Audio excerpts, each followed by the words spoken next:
So, you're going on a trip, you're already overwhelmed with all the stuff that you need to pack, and now you need to think about a camera to bring so that you can film a cinematic travel video. You could bring your big camera, but just the thought of hauling that around tires you out already. Or maybe you don't have one yet, and you're looking to make your first purchase. Then you remember all those videos and reviews and articles about the Osmo Pocket 3. But then you wonder, does that little camera really have what it takes to film a cinematic travel video? I had that same question before my trip to Japan, so I brought it along and I shot some footage to test it out. Before we explore that question, first we need to talk about what I was looking for in a camera for this trip. And I've got 3 general areas of functionality that I was looking out for: image quality, dynamic zoom, and color grading workflow, portability and usability, and finally, external attachments. So, how did the Osmo Pocket 3 do?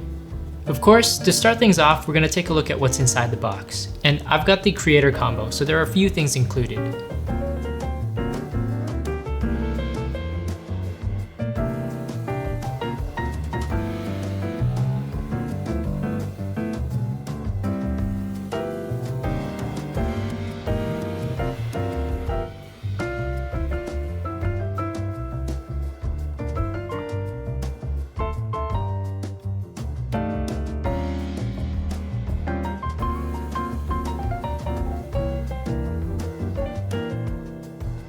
Finally, it comes with a carrying bag to hold everything, and it's pretty nice actually.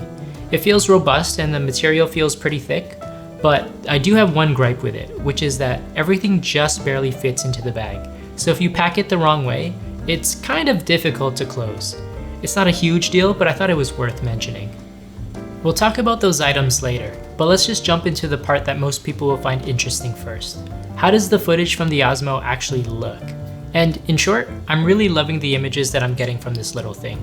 It's hard to believe that something that can fit in your pocket with this many features can deliver results that can cut in with the footage from my Fujifilm X-H1, which is still a formidable APS-C camera that was built with video as a main focus. When talking about detail, you're not going to have any issues with clarity when using the Osmo in the right light and when you expose correctly.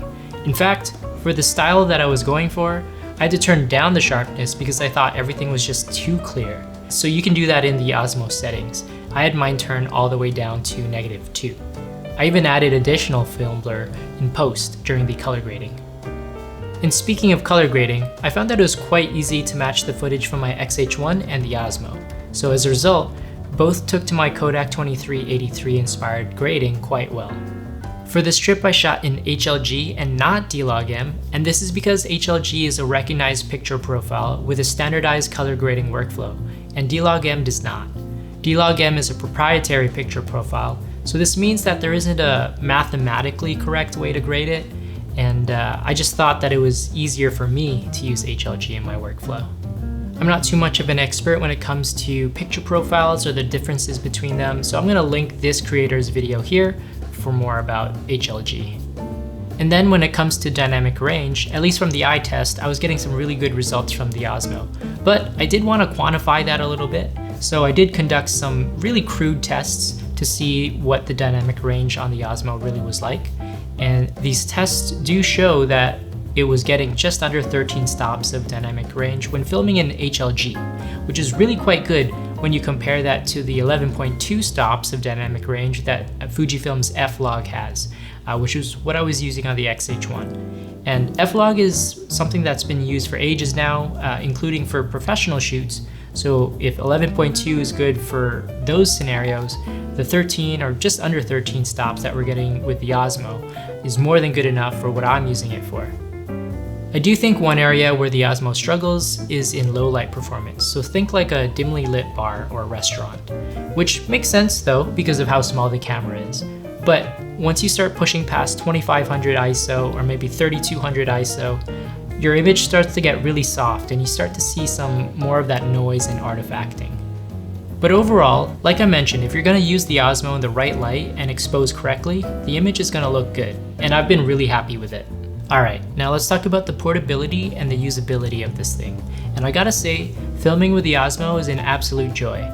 Now, obviously, this thing is really small and light, which means that it's easy to use with one hand, and there's no problems reaching all of the buttons in the screen. Put this all together, and it's a total no-brainer bringing this with you on the packed trains and the busy streets of Tokyo. As you can see, the main way of interacting with and using the Osmo is via its screen and touch-based menu navigation, so they had to get this screen just right. The screen has an impressive range of brightness, so at its dimmest, it's very dim, which is very helpful at nighttime and darker environments like TeamLab planets, just to make sure I wasn't distracting those around me. And at its brightest, it's very bright. So there was no problems looking at the screen or seeing what was on the screen, even in harsh daylight.